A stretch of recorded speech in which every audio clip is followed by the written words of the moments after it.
It's trash day, I'm putting you out, it's trash day. Putting you out, it's trash day. Putting you out of my mind. It's trash day, I'm putting you out, it's trash day. I'm putting you out, trash day, I'm putting you out of my mind. Now I'm gonna clean up, now I'm gonna clean up, now I'm gonna clean up the house. I'm taking all your garbage, taking all your garbage, taking all your garbage. It starts with some beer, so you shouldn't have fear. Two garbage guys with facts, but they both still have tact. It's that time at last for the best damn podcast. It's Can Crusher Day!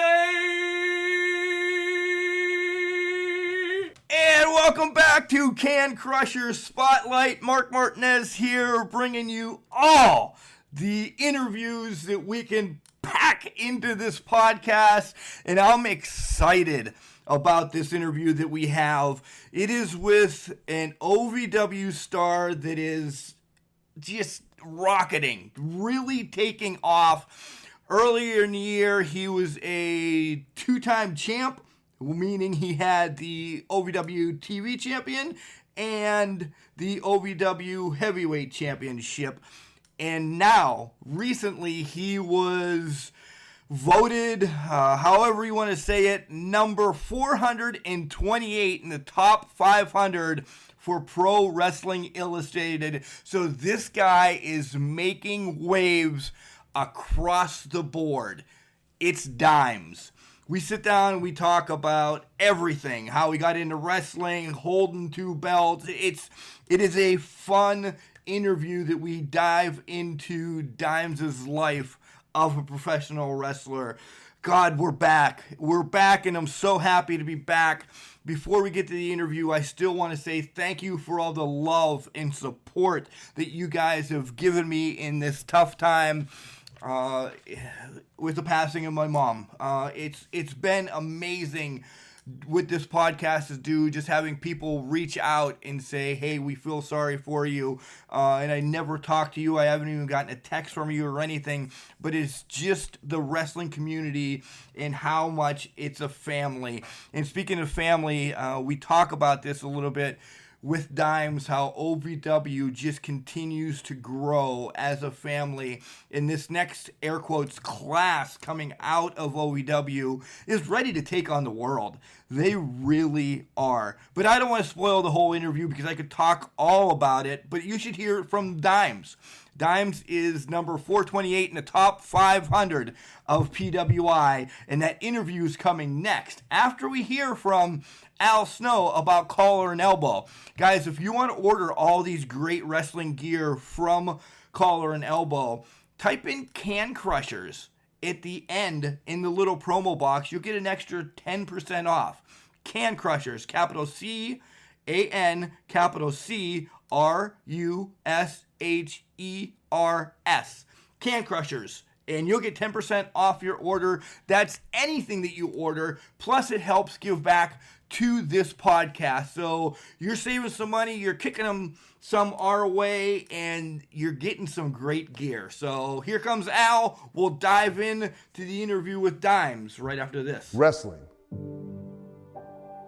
A love and a passion we all share. I've started a wrestling brand. The wrestling brand.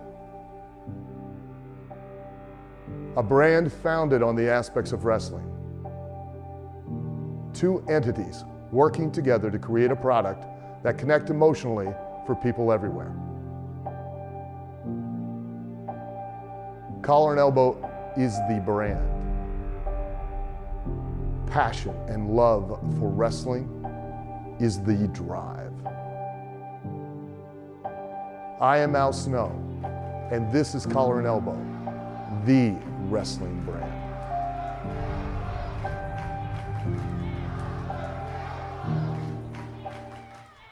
And welcome back to Can Crushers. I'm so excited to have this guy on the show. Not only was he a former TV title holder at OVW and a former heavyweight champion at OVW. At the same time, he is now number 428 in PWI's top 500 of the year. Welcome to Can Crushers Dimes. Yeah. Hey, what's up? How are you doing? Doing well. Out of both of those accolades, before we rewind, which one do you like better? That you held 2 belts at one time, or being recognized at number 428 in the... Oh, man. Yeah. That's tough, man. I don't know. I think I would probably have to say being the double champ at OVW, because if you look at the list of people who have, been heavyweight champion at OVW, there's a lot of successful people in there. Guys like Brock Lesnar and Leviathan, who are, is Batista. So, the list of people who have had both of those championships is, way shorter. So to be in that elite group there is really exciting. Not to say that being on the PWI 500 wasn't exciting also. When I first got the news, I thought it was a joke because somebody had sent it to me, and I thought, well, there's no way. They're just messing with me. But no, I bought the issue or whatever, and then saw myself on there. So that was, they're both equally exciting, but I think that the bigger accomplishment at this point is being the double champ at OVW. Being 428, I would have to agree. I mean, your number can go up, but a double champ doesn't happen often. Before we rewind, look at how big it did for Becky 2 belts. It was just amazing. Which was Absolutely, a copy off of you. Which was a copy off of you. Yeah, I know. I'm still waiting on that residual check, but, I don't know how long I'll be waiting. Right. All right. So let's rewind. Who introduced you to this crazy business of professional wrestling? I always started watching wrestling when I was younger, like most wrestling fans do. Some of the early people I remember are The Rock. I remember when I went to a babysitter when I was younger after school, and the whole house there was big fans of The Rock or Stone Cold, and they would have, Stone Cold pictures and The Rock blankets and stuff like that. So that's when I kind of first was exposed to wrestling. But when I really started getting into it was probably 4th or 5th grade, around 2004 and 2005. So I remember one of the first people I saw was John Cena, and I was pretty much hooked immediately. And he's still one of my favorite wrestlers to this day. So that's a good favorite to have. One, because the longevity that he has had in the business, and 2, for what he does for the business, correct? Yeah. It's kind of funny, like when you first saw him, he was rapping and stuff, and now, 15 years later, he's in, big Hollywood movies. So you never know where wrestling can take you. Yeah, for sure. So who actually gave you that push to get into the business then? Was it, mom, dad, a cousin saying, you're beating all our furniture up, or you're beating the neighbor's kids up, maybe you should go into wrestling? Well, I didn't really make the decision until after I was done with college a few years ago, but I knew it was something that I always wanted to do, because when I was younger, I would wrestle in my backyard. We had a trampoline and we turned it into a wrestling ring, and we would have the little foam belts that you could buy at Target and Walmart, and we would wrestle each other for the, WWE Heavyweight Championship. So I knew it was something that I always wanted to do, but I don't know. I guess I didn't think it was realistic, and I went to school and everything, and I hated working, a real job, I guess, so to speak. So I decided to start wrestling. So, and I had amateur wrestled for I think 9 or 10 years before that. So, I had a little bit of experience, and I missed being part of an organized, sport, I guess, and being around, other guys and stuff. So, it just kind of came naturally, really. Did you amateur wrestle in college? No, I chose not to. I mean, I wasn't, very heavy anyway, and I hated cutting weight. Just a lot of stuff that went into it, and I was just kind of burnt out. even in high school, but I kept with it in high school, and you know, I just kind of stuck with it just to kind of do it. But you know, even in high school, I kind of knew that I wanted to be a professional wrestler. Like before practice, me and some of my friends would, you know, have like wrestling matches in our wrestling room. You know, giving each other like the people's elbow and stuff like that. So, yeah, it's something that I always knew that I wanted to do. I just, you know, I don't know. I didn't really think about it until I was a little bit older. Two things out of that story. Actually three. One, I'm jealous that, you know, your era had the real titles that, you know, Walmart or Target that were selling. You never had to make a title out of like a pizza box or anything, right? Yeah. So I'm jealous of that. Yeah. Two, did your wrestling coach, give you slack saying, you know, hey, Dime, stop dicking around. We got, air quotes, real wrestling to do right now, and you're doing this fancy other stuff. Did you get in trouble beforehand? No, as long as nobody got hurt, like we were fine.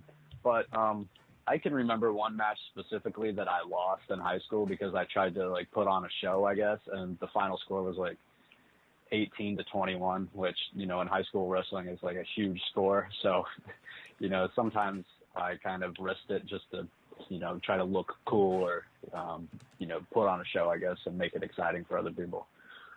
Nice. I could see you doing that too. Getting to know you a little bit, I could see you actually doing that too. Yeah.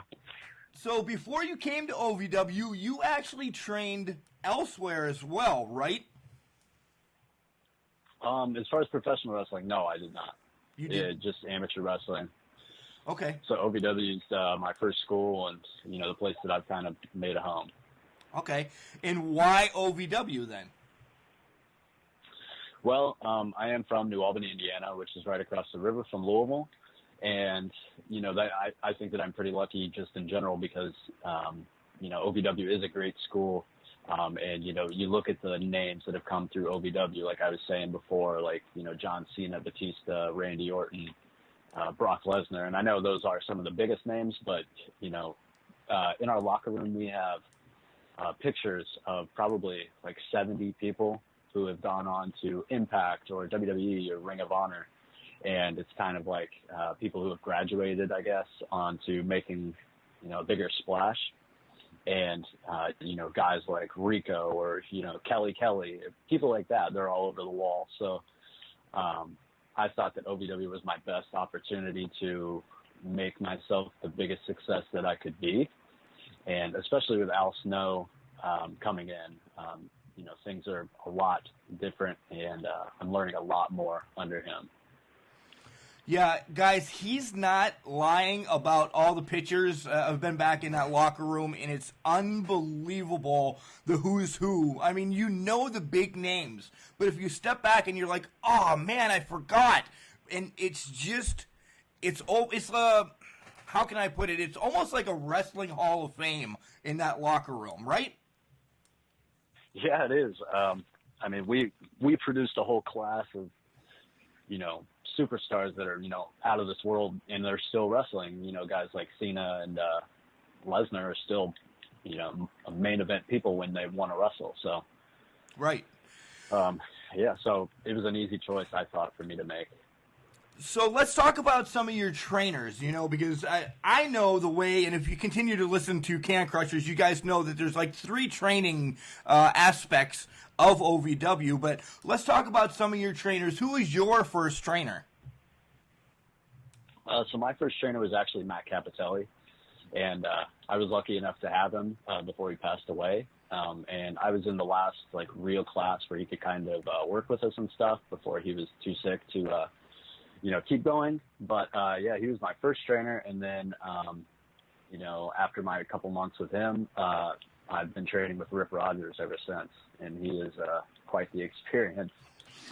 I was just going to bring up the difference between, you know, Matt, Rip, and Al, because yeah, they're feeding you all the same information, but it's just regurgitated a different way, correct? Oh yeah, I mean they all give you very good information. It's just the way they deliver it. So like the difference between Matt and Rip is like, you know, those cartoons where you have like the devil and the angel on the shoulders. It would be kind of like that, because Rip has like the dirtiest mouth of anybody that you'll ever meet, and then Matt was like the nicest person I've ever met. So yeah, it is kind of funny. And then you brought up Al. You know, it's about 2 years now, let's just round, that he's bought OVW, and he is moving boulders, bringing OVW back to the forefront. How is that experience being in the locker room? I mean, we can bring up everybody's names, Smooth and Callie and King's Ransom, but how do you love that this class that you guys are right now are taking over more or less? Yeah, it's really exciting. You know, I take it as a big challenge, because I think that we know how good we can be, and it's just a matter of building it up. You know, we do have as much talent as any roster, I think. You know, you mentioned Smooth and Callie, but even guys like, you know, Randall Floyd, Tony Gunn, Dustin Jackson, myself, all people that are going to be stars, I think, Megan Bain. So I think it's just a matter of getting that exposure and building ourselves up to the point where we are as big as, you know, Evolve and some of the bigger independent names. And, you know, I think that we can outdraw like Ring of Honor, and we can have better shows than Ring of Honor. So I think that we can be on that tier. It's just a matter of getting there. And I know that it's a slow process, but I think everybody in the back is very excited about it. And we're very hungry to, you know, become that successful. Yeah, and this piggybacks my next question in two parts again. You know, one with the OVW network. You know, you guys are now live in Louisville, but the OVW network for only $4.99 a month is everywhere. You know, OVW is just, it's a national product now with that network. And two, partnered with Impact again. So that's both huge, that at any time Scott D'Amore can come into Davis Arena and say, hey, Dimes, I need you for 3 shows. Let's go to Canada. Yeah. All of this is pretty amazing. Yeah, it's really exciting because when I first got there, you know, we weren't partnered with Impact anymore. You know, we were still a wrestling school, but it was kind of like, what's my end goal here? But now with Impact there, with the OVW network, you know, the possibilities are really endless. You know, we can be as successful as we want to be now, in my opinion. Yeah, and you guys are coming off of a couple big shows, and I'm just going to rewind to all of them. Clash in the Blue Glass, the Fort Knox show, you just did 4th Street Live, and then the announcement of, I'm going to blow where it's at, but it's the Nightmare Cup coming back in October as well. So, you know, you guys are putting together, air quotes, pay-per-view quality wrestling again, and it's huge, right? Those are just your big shows. Yeah, those are just our big shows, but it seems like now we're having a big show almost every month with, you know, great lineups. All of our best wrestlers are out there. And you were talking about the Nightmare Cup. That's our next big show. And that is at the Bourbon Hall in Louisville, Kentucky, and that'll be on October 29th. So that's like our next big show, and that's towards the end of the month. So, yeah, I mean, it does seem like we have quite a few big shows, but I think that's just our trajectory right now. It seems like every show gets better and better. You know, we've had 2 4th Street shows. The one a year ago, it was last October, I believe. We had over 1,000 people, and I believe that the latest one a couple of weeks ago, we had even more than that. And the good thing about it is that on 4th Street, you get a lot of people going down there for the restaurants or the bars, and they don't realize that we're still in Louisville, that OVW is still here. So it's good for them to come by and they ask, you know, hey, when's the wrestling show? And we could say, hey, it's on Tuesday nights at 8 o'clock on WBNA in Louisville, or, you know, I can plug the OVW network. And, you know, there's a lot of opportunity for us in Louisville, I think, now. There sure is. There sure is. Let's rewind back to you again, though, real quick. This is where I make my comparison, and I usually fail miserably, but I think I might have you right on the money, no pun intended. So my question is going to be, who is Dimes? But I don't want you to answer until I give you my comparison. With your size and the way you move around the ring, we've seen it. I know you're going to know this one for sure.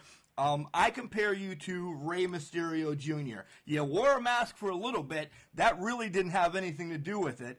But on the other end, you have a lot of mannerisms, the way when you do talk and you have to stand up to smooth, maybe not in stature, but like I said, mannerisms.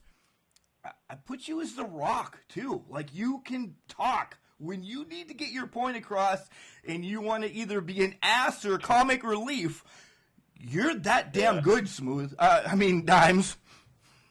Yeah. No, man, I've actually I've heard the Rey Mysterio one before, but I've never thought of The Rock, and I've never heard The Rock either. But that's a huge compliment, because to me, he's one of the best talkers ever.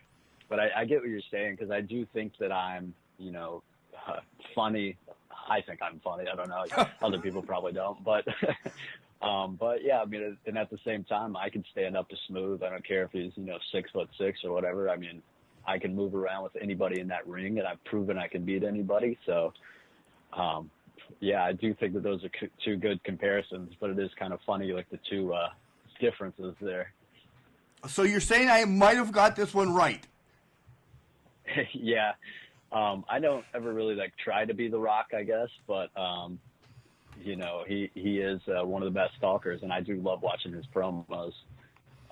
So some guys that I like to watch now are like Adam Cole and Johnny Gargano, and I try to take a little bit of what they do and put my own little spin on it. So if that goes through too, then even better. Yeah, both of those guys are pretty good talkers, too. He really is a huge Adam Cole fan. I like Gargano. I just think he needs something else, and I'm probably in the lowest percentage of saying that. But Adam Cole is definitely my favorite on NXT. Yeah, me too. I like his cocky attitude. It kind of reminds me of myself a little bit. And, he's not the biggest dude either, but he's proven that he can beat anybody and he can be the champ too. So that's kind of why I like him. While we're on that, you said you watched those guys, for NXT. Who else do you watch? Like, how about on Raw? Who do you like in SmackDown? And how much wrestling are you watching? Well, I watch quite a bit of wrestling, but it's not always Raw and SmackDown. Sometimes I just kind of find those two a little bit boring and a little bit repetitive. Thank you. But people that I like on there, I love what they're doing with The Fiend on Raw. I think he's, one of the cooler characters. I would say Chad Gable. I like him because he was a amateur wrestler. Guys like Randy Orton, and then one of my favorite wrestlers is AJ Styles. I loved him in TNA back in 2005 when I first started watching wrestling. I had his action figures and all that stuff. So he's one of the people that I watch there. And then I'll watch a little bit of New Japan or AEW also. And guys in there that I like to watch are like Will Ospreay. I know I'm not nearly as athletic as him, but I do try to take some of his stuff and, throw it into mine. And then AEW, I love Cody. Cody's a big idol to me. Just the idea that he would turn down, such a big contract and say, hey, I think that I'm good enough that I can do this on my own. I do really respect that, and I like that, and I think it's impressive what he's been doing. With AEW and when he was in New Japan and Ring of Honor, and he kind of showed, hey, I'm a bigger star than you guys are giving me credit for. Yeah, for sure. So, yeah, those are some of the guys that I like, yeah. For sure about Cody. We'll talk about this real quick. Dirt Sheets, and I know you can't really follow the Dirt Sheets all the time, but he's already in talks of getting his second show on another network. His first show hasn't even aired really? yet, and he's already ballsy enough to say, I can start a second show someplace else. And you know what? He's one that can, right? Yeah, I think that he can. I mean, he's shown, he went out and said, hey, I think that I'm better than the way you guys are treating me, and I'm going to prove it. And he went out and proved it. He was a star in Ring of Honor. He was a star in Japan, and now he's back in the United States starting his very own show. So, pretty impressive, I think. Do you go back in time and watch anybody from the 80s? Because I could also see you, at times, I think you're a great talker in the ring. I could see you also being like an Arn Anderson, who was one of my favorite people to listen to or cut a promo. Do you go back that far and watch any of those guys? I do go back and watch a little bit of that because they do stuff so differently than what you see now. And, if I really want to be as good as I think that I can be, I can't just go out there and copy, Adam Cole or somebody like that, because there's already an Adam Cole in NXT. So I have to be the first Dimes, not the second Adam Cole. So I do steal stuff from the 80s. Like, I watch a lot of Ric Flair promos. I think that he's one of the better talkers. Randy Savage, some of the legends like that. And then Dusty Rhodes, some of the big names there. Right, and you brought up stealing. That's actually probably not the right word. I'll correct you on that because, wrestling storylines repeat themselves. 10 years down the line, you'll see this. So it's not really stealing if you're taking something from the 80s. You're paying homage to them, right? That's true. Okay. Yeah, that's true. I would never steal from anybody. I'm just showing my respect, I guess. Okay, good. Yeah, you shouldn't steal. Come on, children listen to this. Dimes, you're a good guy. Oh, yeah. Yeah, not stealing, just paying homage. All right. So one of the big things I want to talk about with you, because you were in the forefront of it back in May, you competed in the first ever OVW Combine, and that has put shockwaves around wrestling industry. OVW has been copied by countless organizations now. Let's first talk about that day. Did you expect it to be that intense? It wasn't intense as far as like physically. It wasn't really too bad because I trained really hard for it. And my best friend is actually a trainer, and he has made me, he has made me fitness plans and stuff like that to help me out. So he really helped me. And I felt like that day I performed pretty well physically, but it was hard mentally. Because I do get a little anxious before stuff like that, like even before matches and stuff. It's not that like I'm nervous that I'll, do something wrong or that I'm not good enough. It's more, I just have like nervous energy, like I want to do it, like I'm ready to go.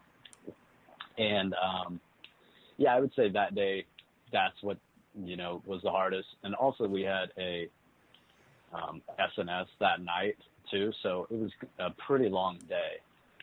It was a really long day. It wasn't pretty. I was down there. It was a long night. It sure was. Yeah. So what has changed for you since, the Combine? What do you do different now? Because I know you're getting every month, every 2 months or whatever it be, a grading sheet, let's call it that, saying, hey, Dimes, you need to work on your strut, and it's not really that stuff, guys, but how has that helped you? Well, it's given me some stuff to work on. So in the past few months, before the latest 4th Street show, I was training with my best friend, Luke, and he gave me a fitness plan that made me a lot more explosive.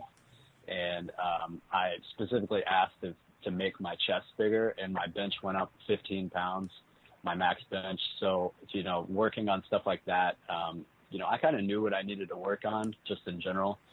I mean, I'm not the best wrestler yet. I'm not the biggest or anything like that. So I know that I have to lift more and I need to get in the ring as much as I can. So, just stuff like that. And then, we did have like a metric grading sheet. So, having it out in front of me and literally, the score is how you perform. So it does tell you what you need to work on. So yeah, I do appreciate the combine for showing me, what I can improve in. So you were not sour note. Now, you were not one of the ones chosen for the scholarship. Does that push you more for next year's combine, saying, damn it, I know what I'm doing. I'm part of this roster, and I'm taking one of those spots next year? Yeah. So I'm a big chip on the shoulder type of person, and, I'm the type to remember somebody slighting me in 5th grade or something. So, yeah, this isn't going to be something that I forget. And that's real. That's as real as it gets. I mean, next year, yeah, I'm going to go into the combine expecting to get a scholarship, just like I expected to get one this year. And, I guess we'll see how it goes next year. Shifting gears, you were just part of a $100,000 ladder match with a plethora of people. I watched the match on the network, and unbelievable. But how did you prepare for that? Was that your first ladder match ever? That was my first ladder match, hardcore match, anything like that. I've never been hit by a chair or a ladder or anything. And actually, as we're speaking right now, I still have a bruise on my shoulder from Ace Austin hitting me with a ladder. So it was pretty painful, and I didn't really know how to prepare for it. It wasn't like I was going to, in my off time, get in the ring and jump off a ladder to figure out how to do it. It wasn't the easiest thing to prepare for. I just got myself in the best shape that I possibly could, and, went out and tried my best, really. But, yeah, that was a very intense match, not just being out on 4th Street and being live on TV for the first time, but my first ever ladder match also. So are you going to sign up for some more ladder matches? Hey, man, if it's for $100,000, I'll sign up for just about any match. Right. Yeah. Putting feuds aside, you brought up Ace Austin. OVE was also in that match as well, and everybody knows them. They're on Impact. They're a national brand, just themselves. Backstage, did you pick their ear at all, saying, "Hey, Ace, da da da da da"? Anything? No, I didn't really talk to OVE all that much. Most of the times they're just doing run-ins. But I think one day when I get called up to Impact, Ace and Madman Fulton are two people that I would like to have matches with. I got to have a little bit of experience with them in the ladder match, but I've never wrestled them other than that. So that is something that I'm looking forward to. Nice. So we talked about a little bit of Raw and SmackDown, how it's bland, and then NXT and everything, but what's your favorite storyline going on now kind of across the board? It can be New Japan, it can be anything. We're a big supporter of everything the women are doing. Like Sasha and Bayley are killing it right now. That's where we are, but what is something that you are going to focus on? And I know you mentioned Bray, so stay away from that because everybody in the world's watching Bray. You have to. Yeah. Well, I know that they don't have TV yet, AEW, but I think that what I'm most excited for when it eventually happens is going to be MJF and Cody. Because it's so obvious that MJF is just kind of a douchebag that's using Cody, and Cody doesn't really know yet. So I'm excited for when that blows up in both of their faces. So I think that that'll be a good storyline. Do you watch MLW with MJF and the Dynasty at all? I do not, but I know that that's where he kind of, picked up his steam. And I know that some guys who have come through OVW, like Brian Pillman Jr., are on MLW, and I know that sometimes they have like Ace Austin and guys like that on there. But no, I don't really watch very much MLW. It's good. Just putting everything aside, it's good. You should check it out because some of the guys on there, even the older guys, you're like, damn, they can still actually go. And WWE has held them back for so long. So I'll have to check it out. What are your goals in 5 years? First, I think that I want to build OVW into as big of a program as possible. And also, I think one last time I need to win the heavyweight championship. I know it sounds silly, but the first time I won it, people thought it was a fluke or an accident, and I want to prove to people that it was completely not an accident, and I can beat Tony Gunn, I can beat Justin Smooth, or whoever you put out there. But outside of OVW, I mean, sure, I would love to wrestle for AEW or Impact or WWE. So, in the next 5 years, hopefully you'll see me on another channel, I guess. Right. Just to push the envelope a little bit, if there's one person you could take that OVW Heavyweight Championship from, just naming one, who would you like to slap them in the mouth and take the title from? Oh, it would be Smooth. Justin Smooth. I don't like him. I don't know if anybody in the back likes him. He's cocky. He's arrogant. I mean, he's a little bit like me, but on a much worse scale. He cheats to win every match despite being bigger than everybody. So, yeah, that's who I want to beat. And I know I can do it. I just need the opportunity. I had a chance in an SNS, but it was in a triple threat match, and I thought that I should still get a one-on-one, and I still think I should get a one-on-one match. So, if I could take it from anybody, it would definitely be him. And I would add that you should have a different referee, because just being the mark that I am, Daniel Spencer always seems to linger around when Smooth is around, and something messes up because of Spencer. I'm just saying. Ask for somebody else. Yeah. No, I know, and I give him a hard time about it too, because I don't know. I don't know about that guy. Right? He's a little bit weird. Yeah. I don't listen to his podcast either. Nice, good, thank you. He's a great guy. Yeah. So, in time, this is the length of your career. Dimes is now with a walker and telling his grandchildren everything. What's the dream match that you want to tell your grandkids about? But wait, there's stipulations to this. Where do you want it to be? Who do you want it to be against? And what kind of match? Oh, man, I feel like I've answered this so many different times, but and in different ways each time. It always changes. But, where I would want it to be, I would say WrestleMania. That's like the main goal, I think, of anybody who wants to wrestle is to wrestle at WrestleMania. And as far as like an active wrestler, I guess I would have to say, Adam Cole. I think he would be a good heel to me as a babyface.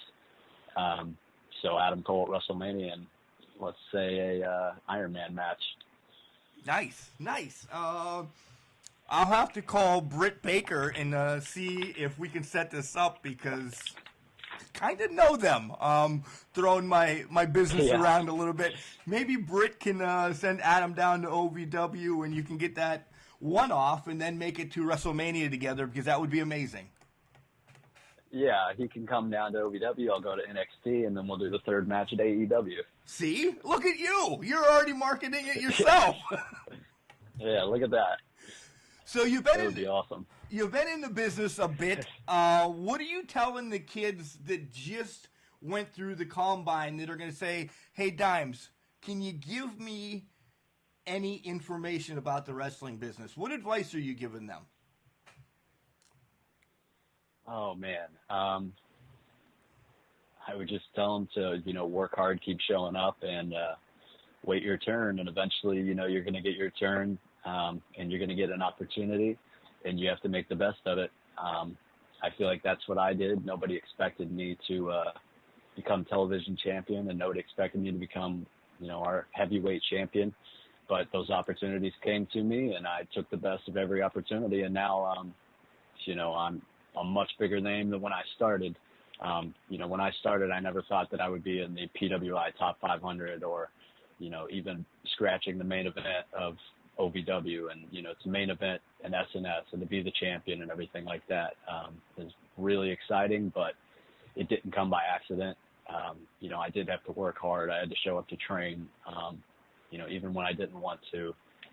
And you have to kind of take your lumps at first, and then when you finally get your opportunity, you have to take, full advantage of it.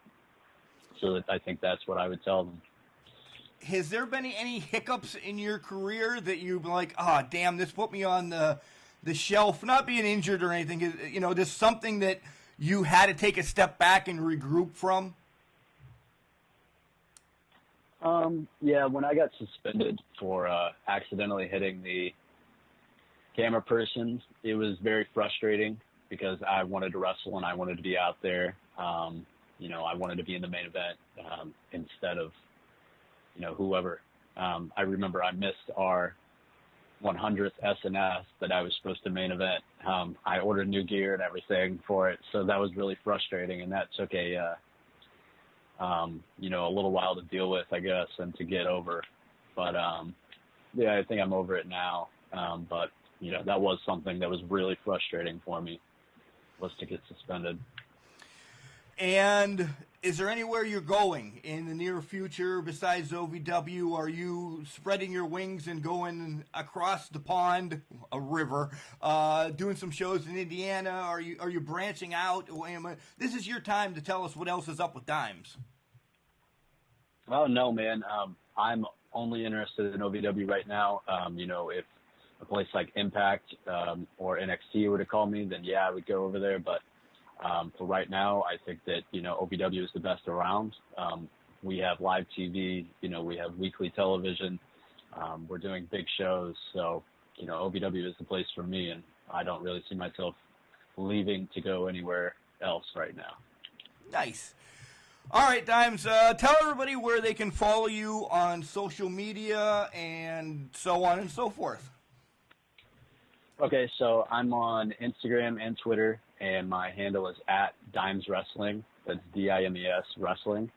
I also have like a fan page on Facebook, but my main ones are Instagram and Twitter.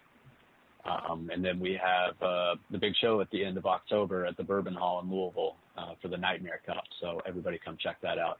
And next week we are actually going live on TV starting every Tuesday. We're moving from Wednesday to Tuesday. And that'll start next week. And that's actually kind of, we said, paying homage to the old time when OVW was on Tuesdays all the time anyway, right? Yeah, exactly. And, hopefully maybe one day we'll be back at the Louisville Gardens. You never know. Going back to paying homage. Right. That would be spectacular. It really would. All right, Dimes. That's about it. You have anything else? You want to throw Chad Miller or Al Snow under the bus? Anything? No, man. Definitely not a good idea. Not something I think I want to do. So. Damn it. Both of them are great guys. Yeah, I like them both. I understand the Al Snow one, but God, I wish somebody would poke at Chad one time. One time! I hope somebody says something. Nah, he's all right. I like him. He's cool. He's a good guy. All right, Dimes, we'll let you go. Thanks for stopping by Can Crushers, buddy. Yeah, thanks for having me on. I appreciate it. So how about that? I'm actually getting better at predicting who the wrestlers are. Or you're just stroking my ego a little bit. But, of course, you see Rey Mysterio in Dimes. The speed, the quickness, the height, the size, ta-da-da-da-da, all that stuff, we see it. Plus, he wore a mask for a little bit. But The Rock, does anybody else see The Rock with me? Dimes does. He jumped on my bandwagon and said, oh, man, yeah, I see that a little bit with the cockiness and the way he talks and just the way he comes across. So, yeah, how about that? We're starting off right now saying 1 for 1. Everything in the past was exhibition. So we're going 1 for 1 is I predicted Dimes' Rey Mysterio and The Rock. Unbelievable. Guys, I really hope you get on the OVW network and check out Dimes. Or if you're down in Louisville, you watch them week in and week out. You go to the shows, you support OVW. 428 on the top 500 of wrestling. Guys, this is nothing just to shake a stick at. There's millions and millions of wrestlers out there. To be number 428 says that he is putting his fingerprints, footmarks, however you want to say it, on the wrestling business. He is noted now in that PWI that he's going to go somewhere. It's unbelievable what he has done in a short amount of time, and just staying true with OVW. You know, trained by Matt Capitelli and Rip Rogers, and now hanging out with Al Snow and seeing what OVW is doing. He wants to be part of this that puts OVW back on the big scale. You know, we've talked about it now for about a year and a half with Al, how he just is taking boulders and pushing him out of the way, and Dimes wants to be part of that. I asked him, hey, are you going anywhere else? And he's like, no, why would I go anywhere else unless Impact or NXT or, you know, the mega brands call him. OVW, if you want to put the tag of independent on it, whatever, you can, but you can go back and listen to some of Al Snow's interviews across the board, and he doesn't really say they're independent. They are a mega show. Are they going to have the funds and everything to compete maybe with on the same scale as a WWE? Whatever. Everybody has their own opinion on that. But what he's doing for wrestling is he's making this class, again, Dime said it himself, Orton, Batista, Cena, the list, you guys know OVW by now. And if you haven't, you've lived in a van down by the river or underneath a rock or something. This class is going to do it. Everybody is starting to spread their wings. And you can see it from all the pay-per-views. You can say that OVW is putting on 4th Street Live or Christmas Chaos or Clash in the Bluegrass, where it was, you know, worked with Impact Wrestling, or their SNSs. It just continues to grow month in, month out, week in, week out, damn day in, day out. Everything is just continuing to build, and now the Nightmare Cup is going to be amazing. It really is. Another great show for Can Crushers, another great spotlight that had Dimes on, but again, nobody wants to throw Al Snow, which I understand, or Chad Miller under the bus. Come on, somebody. I just want to say thanks to those guys for, you know, providing everything for Can Crushers. They've partnered with us, and it's been great, where here's wrestlers, talk to them, let's get them out there, and so on and so forth. But this is where I ask you, Can Crusher Nation, if there's somebody you want to hear from, you know, we'll try. We will reach out to these wrestlers and say, hey, come on, you know, let's talk to some of your fans. Tell us some of the stories that's going on with whoever we're talking to at that time. So continue to support. Don't forget, head over to Collar and Elbow and buy some great gear, and type in Can Crushers when you check out, as it'll save you money and it'll kick some our way too, which is always nice for a podcast. But remember, just because you're trash doesn't mean you can't do great things. It's called a garbage can, not a garbage cannot. See you guys Sunday.